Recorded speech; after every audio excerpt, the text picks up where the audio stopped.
Life can sometimes be unpredictable, especially when those we trust the most betray us in the deepest ways. Today, we share the story of Sarah, a woman whose life was turned upside down by the one person she least expected, her own mother. From shattered trust to unexpected inheritance, Sarah's journey is one of pain, resilience, and ultimate redemption. Join us as we dive into this powerful tale of betrayal, emotional strength, and the lessons we learn when faced with life's toughest challenges. Subscribe to our channel to begin today's story with Life Stories. I never imagined that the person who had given me life would be the one to destroy it. Or at least, the one I knew. That fateful morning began like any other. Sunlight filtered softly through the kitchen window, casting long shadows over the table where I often sat. The aroma of coffee lingered in the air, but my cup had long since gone cold. I had a sense of something being off, something not right, but I dismissed it. It wasn't until I glanced at my phone that the reality of the situation hit me with a force that nearly stole my breath. An alert from my bank app flashed across the screen. The words on it as clear as day: unusual activity on your account. I had grown accustomed to these notifications. Often, it was nothing more than a minor issue or a bank error. But this time was different. My heart skipped a beat as I opened the app to check the damage. I froze, my eyes scanning the account balance: $0. Every cent of the savings I had carefully built up over nearly 10 years. Gone. The checking account, the emergency fund, everything I had worked tirelessly for was wiped out. Vanished into thin air. It wasn't a system error, not a mistake, but the work of someone I knew all too well. The only person who could have done this was my mother. For a moment, I stood there, paralyzed. A cold wave of disbelief washed over me. How could she do this? We hadn't lived together in over a decade, and our relationship had always been strained at best. But in recent months, things had started to shift. My mother, Laura, had suffered a minor stroke, and I, in an attempt to be compassionate, had started to let my guard down.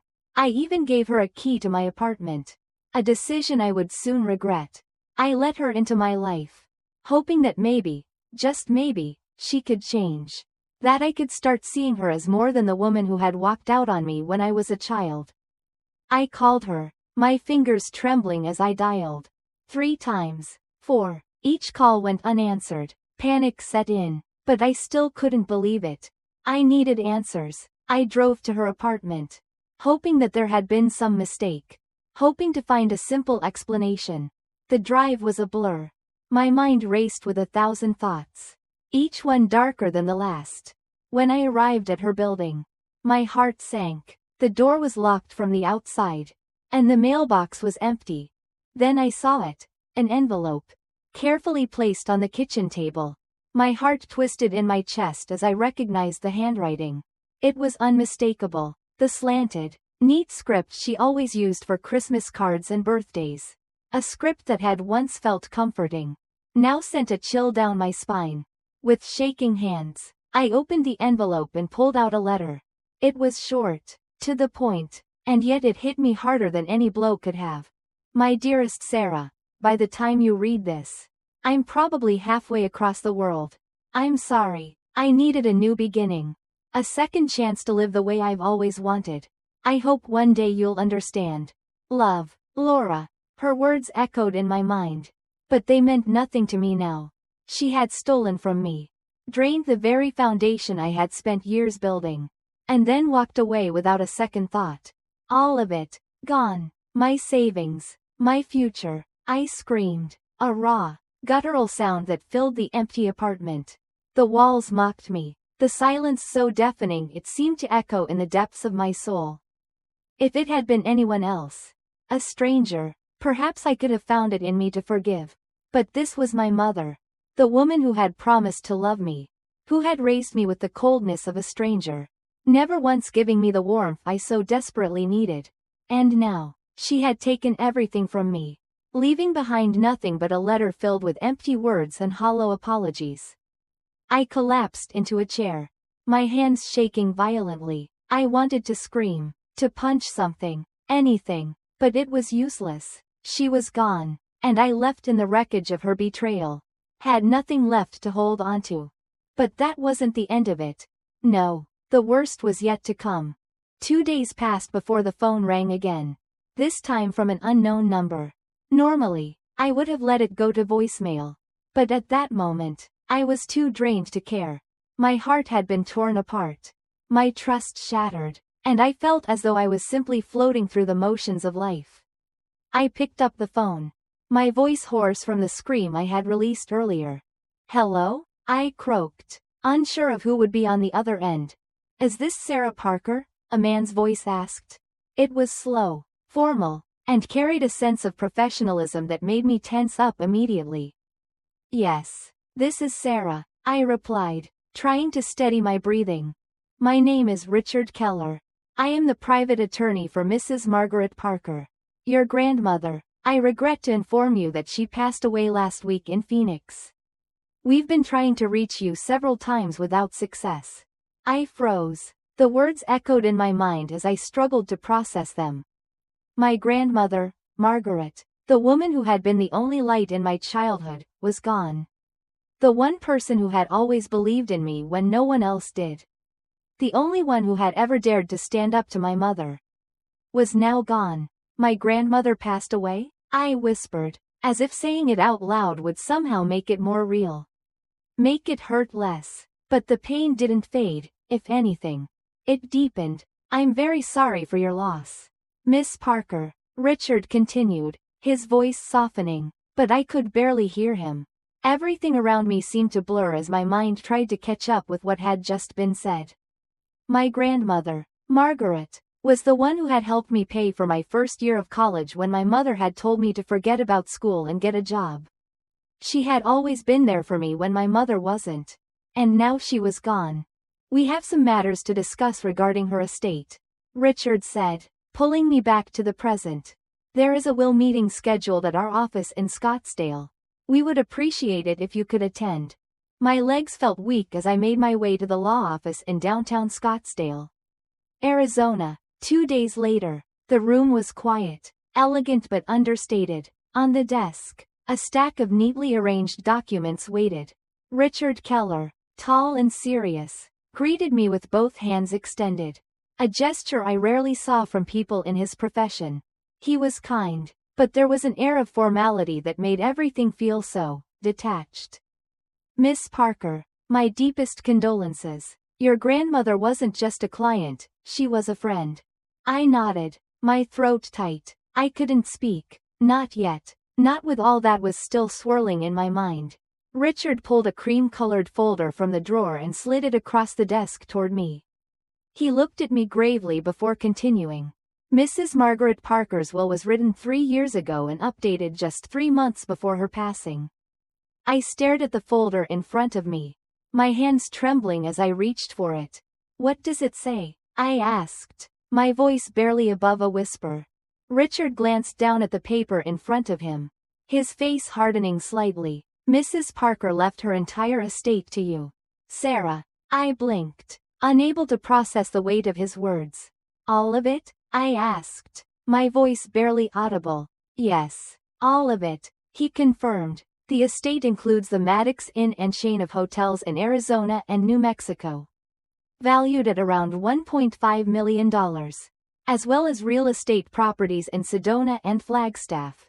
There's also a personal investment portfolio worth over $1.7 million. I sat there, numb. How could this be? How could my grandmother, who had always been there for me, have left me so much? And what about my mother? Where was she in all of this? I didn't need to ask. Richard's face said it all as he flipped to a page in the file and read aloud. "Susan Parker, my daughter, has had more than enough chances and has made her own choices. I am leaving her no part of my estate. She has taken more than enough." A bitter laugh escaped my lips. I couldn't help it. It wasn't because anything was funny. It was the only way I knew how to react. My grandmother had known. She had always known who my mother really was. And she had done what I couldn't. She had cut her off completely. Richard nodded solemnly, then reached into the drawer again, pulling out a small, leather-bound journal. This, he said softly, is a final gift from Mrs. Parker. She told me to give it to you alone. I held the journal in my hands. Its weight familiar and comforting. The smell of old paper mixed with lavender, my grandmother's signature scent, filled my senses. Making my throat tighten, I opened the first marked page. And there, in her delicate handwriting, was a message that would change everything. My Sarah, if you're holding this journal, it means I'm gone, but I believe people never truly leave as long as they are remembered. You were always the best thing this family had. Even if your mother never saw it. What I leave you isn't just money, it's freedom. The power to escape the cycle your mother used to keep you in her grip. Use it wisely. And remember, sometimes the best way to deal with a con artist is to let them think they're winning. My heart pounded as I closed the journal. The weight of it settled heavily on my chest. My grandmother had known, all along, and now, it was up to me to do what she couldn't. To break free. I didn't know how to feel when I left Richard Keller's office. The news of my grandmother's passing hit me like a ton of bricks. But it was the revelation of her will. The immense inheritance left to me. That really spun my world around. What had once seemed like an endless cycle of disappointment and betrayal from my mother, Laura, now had an undeniable opportunity for change. But I knew one thing for certain, my mother would never just let go. Not without a fight. Laura had always been like that. Even when she was wrong, she fought with everything she had. Convinced the world owed her something. But this time, she was not going to win. Not when everything was on the line. I sat there in the quiet of my apartment, holding my grandmother's journal, her final gift, tightly in my hands. I read the words again.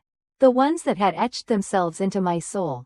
Sometimes the best way to deal with a con artist is to let them think they're winning. I wasn't going to just confront Laura. I was going to make her dig her own grave with her own greed. It was time to make her pay for every lie she'd ever told. Every ounce of trust she'd broken. The plan was set in motion. I called Tiffany, my best friend since high school. She was sharp, clever, and always up for taking down someone who deserved it. After I explained everything, she didn't hesitate. So, you want to trap her? She asked. Her voice tinged with excitement. No, I corrected. I want her to trap herself. Tiffany gave a laugh of agreement.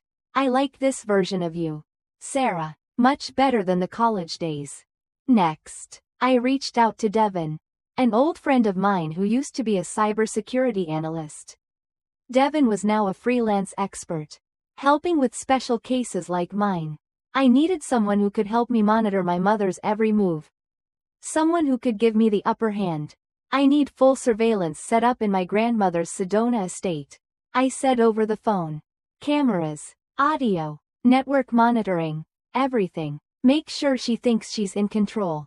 Devin, without skipping a beat, replied. Sounds like a chess game. I'm in. 1 week later, everything was in place. The room that had once belonged to my grandmother, the one room Laura had never stepped foot into, was now meticulously redecorated. A hidden camera in the safe. A laptop on the desk loaded with fabricated financial files. And a safe rigged to lure her in. I'd planted the perfect bait. As part of the plan, I asked Richard Keller to make a comment in front of the staff, letting it slip that I might be open to splitting the inheritance if Laura ever showed up to negotiate. I knew it wouldn't take long for her to bite. 2 days later, the phone rang again. It was Richard. She's coming, he said. Laura's booked a flight from Chiang Mai to New York. She'll be arriving tomorrow night. I didn't flinch. I wasn't scared. I was ready. Laura had made her move.